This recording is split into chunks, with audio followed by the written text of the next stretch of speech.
হিমন্ত বিশ্ব বনায়নি মাদ্রাসা, নিজে দান দিয়ে বনাইছে মাদ্রাসা, কিন্তু সেই মাদ্রাসা তুমি বুলডোজার নিয়ে তুমি ভেঙেছা। এই যে অন্যায়, এই যে অবিশ্বাস, এইগুলি এখন আপনারা এই সিদ্ধান্ত আমাদের নেওয়ার দরকার যে আমি আবার বিজেপিকে জয়যুক্ত করবে, বিজেপিকে ভোট দিবে, আবার এই অন্যায়গুলিকে আমি কে মানি নেবে। আজকে যেরকম মূল্য বৃদ্ধি হয়েছে আপনারা সবাই জানে কি অবস্থা হয়েছে। মূল্য বৃদ্ধি বিস্তৃত করে বলার কোনো প্রয়োজন নাই। আমাদের ইনকাম কোনো বাড়েননি, কোনো আমাদের পানি হয়েছে, সব কিছু হয়েছে। আজকে ১৪ বছর হলো যে সেখানে কোনো লোক বলেননি যে এগুলি বাংলাদেশ। যদি তারা বাংলাদেশ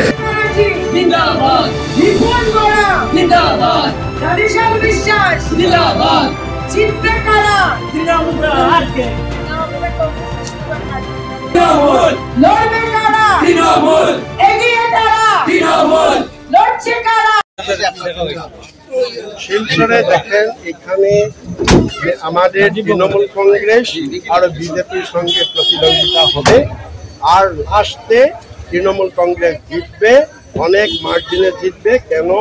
যদিও আপনারা দেখছেন যে বিজেপির গভর্নমেন্ট পরিমল শুক্লবৈদ্য মন্ত্রী খুব শক্তিশালী প্রার্থী, সেটা হয়েছে পাহাড়ে দেখানোর জন্য যে লোক অন্তরের থেকে এখন এটা ডিসাইড করছে যে এবার কোনো কারণতে বিজেপিকে জিতানো হবে না, বিজেপিকে উদ্ধার করতে হবে দেশের শান্তির জন্য, দেশের গণতন্ত্র রক্ষার জন্য।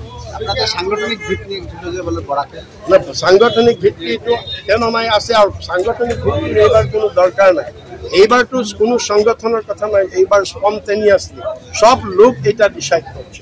লোক এটা বুঝি পাইছে যে নিজকে রক্ষা করার জন্য, নিজের পরিবার, নিজের ধর্ম, নিজের জাতি রক্ষা করার জন্য খিতা করতে লাগবে। নিজে নিজে লোক করছে, নিজে নিজে লোক করছে। আর সেটা হয়েছে যে তৃণমূল কংগ্রেস পারবে। কেন? মমতা দিদি পশ্চিমবঙ্গে সেটা 15 বছর সেটা দেখা দিছে, সেই জন্য এখানেও লোক এটাই সিদ্ধান্ত নিয়েছে।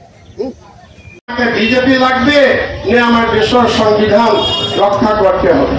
এই লড়াইটা হয়েছে আমাকে বিজেপি লাগবে না আমার দেশের যে ধর্ম নিরপেক্ষতা, এই দেশে এই ধর্ম নিরপেক্ষতা আমরা অটুট রাখতে লাগবে। এই সিদ্ধান্ত আপনার নেওয়া দরকার, আর সেই জন্যই এই নির্বাচন খুব মহত্বপূর্ণ। আপনারা সব কথা জানেন, আমি সেই কারণে বিস্তৃত বলবে না। এখন এই শিলচর লোকসভায় কে কে আছে? পার্টি আছে বিজেপি আর কংগ্রেস আর তৃণমূল। এই তিন দলের মধ্যে আপনারা নির্বাচন করতে লাগবে কাকে ভোট দিলে আমার দেশ সুরক্ষিত হবে, কাকে নির্বাচিত করলে আমার দেশের গণতন্ত্র ধর্মনিরপেক্ষতা সুরক্ষিত হবে, কাকে ভোট দিলে আমাদের আগামীকালে আমাদের পরিবার, আমাদের ছেলে মেয়ে এখানে নিরাপদভাবে শান্তিভাবে বসবাস করতে পারবে, এই সিদ্ধান্ত নেওয়ার সময়। সেটা হয়েছে যে আজ বিজেপি আমাদের দেশের সমস্ত জনগণের শত্রু।